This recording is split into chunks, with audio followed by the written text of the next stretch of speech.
एक अन्य प्रश्न पूछा है मित्र ने। अक्सर मैंने देखा है कि किसी भी बात को लेकर आप अपना सोच विचार कर एक निर्णय ले लेते हैं कि ऐसी बात हुई तो मैं ऐसे करूँगा, पर जब कोई बात होती है तो सोचा हुआ कुछ भी याद नहीं रहता और आप उस क्षण में कुछ अलग ही कर जाते हैं। शायद कुछ होना ही होता है, इसलिए सोचा हुआ कुछ काम नहीं आता, या फिर हमारा सोचना तो पुराने अनुभव के आधार पर होता है और जैसा कि कहा जाता है कि कोई घटना दोबारा नहीं होती, तो हमारी सारी प्लानिंग काम नहीं आती। ऐसे में आगे की कोई योजना व्यर्थ ही लगती है। पर व्यक्ति सोचता है हमें प्रिपेयर्ड रहना चाहिए।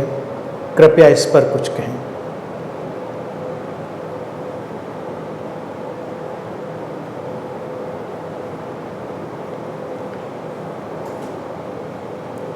कुछ भी हमारा जाना पहचाना हुआ अक्सर काम नहीं आता। व्यक्ति योजनाएं बनाता है और योजनाएं धराशायी हो जाती हैं। तुम्हें किसी से मिलने जाना है, कोई बात कहनी है और कई बार तुम बहुत प्लान कर लेते हो कि हम ऐसा कहेंगे तो फिर ऐसा हुआ तो हम ऐसा करेंगे, लेकिन वहाँ जाकर कुछ नया ही शुरू हो जाता है और फिर आपसे कुछ का कुछ होता है। ऐसा क्यों होता है? व्यक्ति की योजनाओं में एक बहुत कॉमन सेंस की प्रॉब्लम है कि जब हम योजना बनाते हैं तो अपने को तो हम सेंटर में रखते हैं और पूरी दुनिया को स्टैटिक मान लेते हैं। यानी कि हर इंसान, हर व्यवस्था हमारे लिए स्थिर हो जाती, स्टैटिक हो जाती है और हमको लगता है कि हम जो क्रिया करेंगे उस पर वो प्रतिक्रिया आएगी, तो फिर हम ये प्रतिक्रिया करेंगे, तो फिर ऐसे करेंगे। अगर ऐसा हो तब तो हमारी प्लानिंग काम आ जाए, अगर सब कुछ स्टैटिक हो, स्थिर हो। लेकिन सब कुछ डायनेमिक है, दूसरा भी डायनेमिक है, परिस्थितियाँ भी डायनेमिक हैं, बदलती हुई हैं, वो फ्लक्स में हैं, एक प्रवाह में हैं। तो आप योजना बना रहे हैं, दूसरा भी योजना बना रहा है। अगर दो लोगों का ही उदाहरण लें बात करने का, आपने सोचा कि हम ऐसी बात करेंगे, दूसरे को भी पता है कि आप आने वाले हैं, तो उसकी भी योजना है कि हम ऐसी बात करेंगे। दो योजनाएं टकरा जाएंगी, क्योंकि आपकी योजना के हिसाब से तो दूसरे ने नहीं बनाई और दूसरे के हिसाब से आपने नहीं बनाई, और इसके बाद भी कुछ नई परिस्थितियां भी हैं जो न उसके वश में है न आपके वश में है। तो वो कई सारे फैक्टर्स का शिकार होता है व्यक्ति। और फिर चाहे वो बाजार हो, चाहे वो राजनीति हो या समाज का कोई व्यवस्था का क्रम हो, वो भी अपने एक बदलाव से चल रहा है। आप जब योजना बना रहे हैं, प्लानिंग कर रहे हैं, तो आप उस सबको निगाह में नहीं रख रहे हैं। आप एक किस्म पे अगर थोड़ा आगे बढ़ें तो शायद कुछ अच्छी योजनाएं भी बना सकते हैं, ऐसा नहीं है। तब आपको बहुत व्यापक सोचना पड़ेगा, उस सारे बदलाव को सोचना पड़ेगा जो बाहर भी चल रहा है, अन्यथा चीज़ें फ्लॉप हो जाएंगी। तो इस वजह से जो प्रिपेयर्डनेस है ये काम नहीं आती है आमतौर से। लेकिन फिर एक दूसरा पहलू है कि क्या हमारी जो प्रिपेयर्डनेस है, यानी हमारी जो प्लानिंग है, वो बिल्कुल ही बेकार है, वो काम नहीं आती? ऐसा भी नहीं। समाज में लगातार विकास क्यों हो रहा है? क्योंकि लोगों की सोचने समझने की क्षमताएं भी लगातार बदल रही हैं और हमारा व्यवहार भी लगातार बदलता है। तो वो क्यों बदलता है? क्योंकि हमारी प्रोग्रामिंग भी लगातार बदलती है। और आपसे जो किसी क्षण विशेष में काम होता है, जो घटना होती है, वो आपकी प्रोग्रामिंग के अकॉर्डिंग होती है। जैसी आपकी प्रोग्रामिंग हो चुकी होती है तो अचानक आपके अंदर से वो निकलता है। अर्थात अगर प्लानिंग टेम्परेरी है, थोड़ी देर की है, तो वो ज़रूरी नहीं काम आए। लेकिन अगर कोई प्लानिंग बहुत लंबे वक्त में आपके अंदर फीड हो रही है धीरे धीरे, तो वो एक प्रोग्रामिंग का हिस्सा बन जाती, तो कई बार वैसा आपसे होने की संभावना बनेगी। अब जैसे मान लीजिए आप गए किसी व्यक्ति के पास, आपका अक्सर मिलकर लड़ाई झगड़ा हो जाता था और आपने सोचा, बस ये टेम्परेरी प्लानिंग थी कि आज अगर झगड़ा हुआ तो मैं झगड़े में पार्टिसिपेट नहीं करूँगा, मैं शांत रहूँगा। लेकिन आप गए, फिर कुछ बात हुई, फिर झगड़ा हुआ और आपकी शांति खो गई। क्योंकि अभी आपकी प्रोग्रामिंग स्ट्रांग थी ही नहीं, आप तो वही थे, बस आपने सोचा था क्योंकि आपको झगड़े से अच्छा नहीं लगता था बस। लेकिन क्या इसको बदला नहीं जा सकता? तो बदला जा सकता है, काफ़ी हद तक बदला जा सकता है, लेकिन तब हमको लंबे वक्त तक अपने माइंड की प्रोग्रामिंग करनी पड़ेगी। उसमें वक्त लगता है। आप ध्यान में जाइए, मेडिटेटिव होइए और अपने को उस प्रोग्राम में डालिए, शांत होने के प्रोग्राम में डालिए।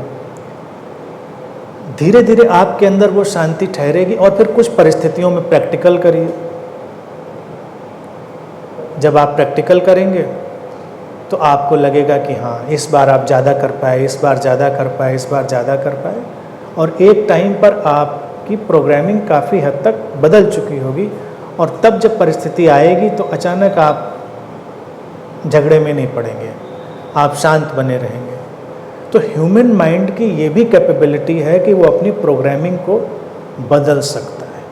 इसको अभी मैं बहुत स्पिरिचुअल ट्रांसफॉर्मेशन में नहीं कह रहा हूँ, ये जो बात है ना, ये बहुत कॉमन सेंस की है, हमारे माइंड की प्रोग्रामिंग की है, और वो हम बहुत लोगों को बहुत व्यापक ढंग से बदल सकते हैं। और आप देखिए कि ये प्रोग्रामिंग हर तरफ हर ढंग से की ही जा रही होती है। हर समुदाय, समाज, धर्म लोगों को एक खास प्रोग्राम में ढाल रहा होता है, और उस प्रोग्रामिंग के चलते हुए लोग फिर वैसा ही बिहेवियर करने लगते हैं, वैसा व्यवहार करने लगते हैं, क्योंकि उस वक्त पर उनके अंदर से वही निकलेगा। तो ये है सामान्य व्यवहारिक तल पर जो प्रोग्रामिंग करेंगे और हम बदलाव लाएंगे वो हिस्सा।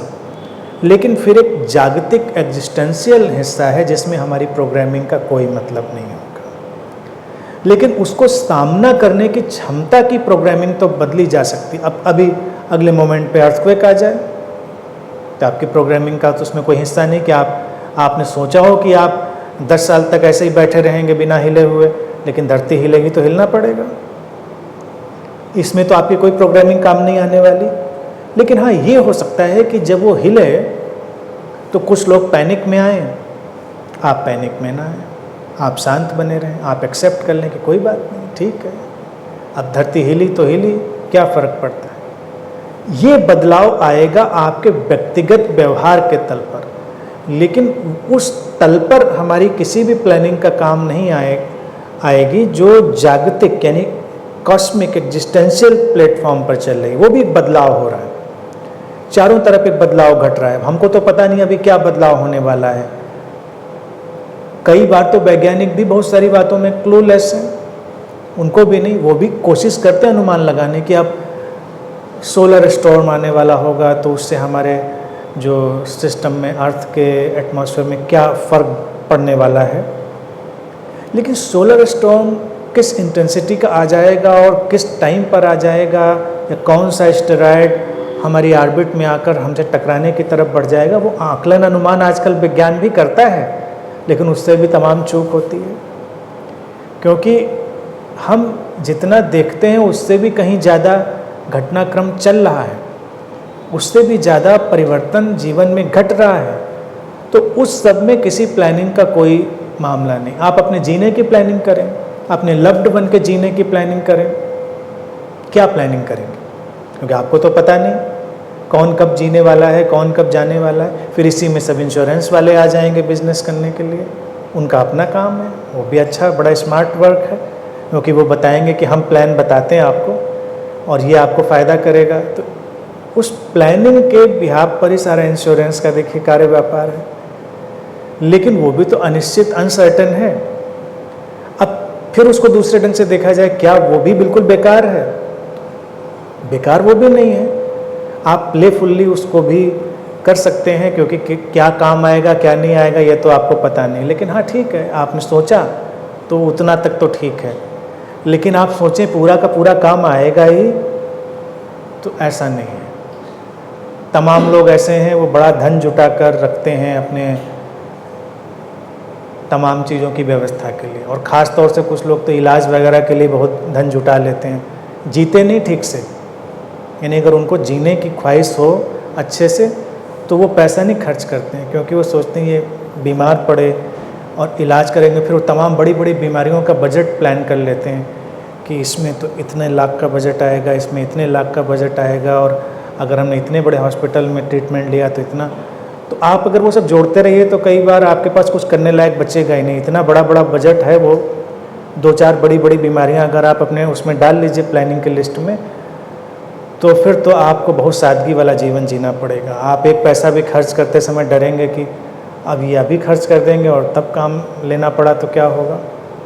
तो ये सब थोड़ी बेवकूफ़ियाँ हैं। आप अभी जिएं, खुश रहें, और जब तब होगा तब देखा जाएगा। आप थोड़ा विवेक रखिए। कई लोग ऐसे भी मैंने देखे, बहुत लंबी प्लानिंग करी और जब बीमार हुए या वो मरे तब ऐसी जगह पर जब कुछ भी काम नहीं आया, ना कोई इंश्योरेंस, ना मेडिकल फैसिलिटी, ना कोई लव्ड वन, कुछ भी काम नहीं आया, क्योंकि वो सिचुएशन ऐसी थी। तो वहाँ पर प्लान ज़रूरी नहीं आपका काम करे। प्लान के विरोध में बात मैं नहीं करता हूँ, आप ये बात समझें। मैं प्रेजेंट लिविंग की बात करता हूँ। मैं हमेशा कहता हूँ कि प्रेजेंट में रहें फुल्ली, टोटली, और जो भविष्य आप इमेजिन करते हैं वो भी प्रेजेंट का ही हिस्सा है, क्योंकि वो आप प्रेजेंट में खड़े होकर उसे देख रहे हैं। तो जितना विवेकपूर्ण बने उतना प्लान करिए, लेकिन सबसे इम्पॉर्टेंट है कि अभी के अभी आप खुश रहिए, अभी आप जिए इस मोमेंट में। और ये जितनी बातें मैंने कि इसमें देखिए 2-3 तल हो गए, सिचुएशनल, बिहेवियरल और कॉस्मिक। कॉस्मिक और सिचुएशनल में आप बहुत ज़्यादा अंतर नहीं डाल सकते, लेकिन बिहेवियर में अंतर हमेशा डाला जा सकता है। इसलिए उस प्रोग्रामिंग और प्लानिंग का आप उपयोग हमेशा कर सकते हैं। यानी कि अगर आप उन बातों को सीखने, समझने की कोशिश करते रहेंगे तो एक दिन आपके प्रतिक्रिया करने के ढंग में, रिएक्ट या रिस्पॉन्स करने के ढंग में अंतर आ जाएगा। और फिर वो जो अंतर है वो आपकी परिस्थितियों में भी अंतर डालेगा, क्योंकि परिस्थितियां भी उससे प्रभावित हैं। वो एक अलग चेन शुरू होगी। अब उसके बाद रहा तीसरा कॉस्मिक प्लेन। कॉस्मिक प्लेन तो आप आराम से बैठिए, राम झरोखे बैठ के सबका मुजरा लें, उसमें आप कुछ कर नहीं सकते। राम झरोखे मतलब उसमें आप साक्षी ही हो सकते हैं कि ठीक है, जो है सो है। तो first you can change your behavioural programming, and through behavioural programming you can change somewhat situations, कुछ हद तक परिस्थितियों में बदलाव। और तीसरा कॉस्मिक, जागतिक, उसमें कुछ नहीं कर सकते, वो अपने ढंग से चलेगा। इन तीनों को एक्सेप्ट करके आप चलेंगे तो बड़ी बैलेंस्ड लाइफ रहेगी। तो ये भी नहीं कहा जाएगा कि कुछ भी नहीं होता, और ये भी नहीं कहा जाएगा कि सब कुछ आपके हाथ में है। कुछ कुछ आप कर पाएंगे, बहुत कुछ नहीं कर पाएंगे, और दोनों को एक्सेप्ट करके आप चलेंगे तो ज़्यादा प्रसन्न रहेंगे।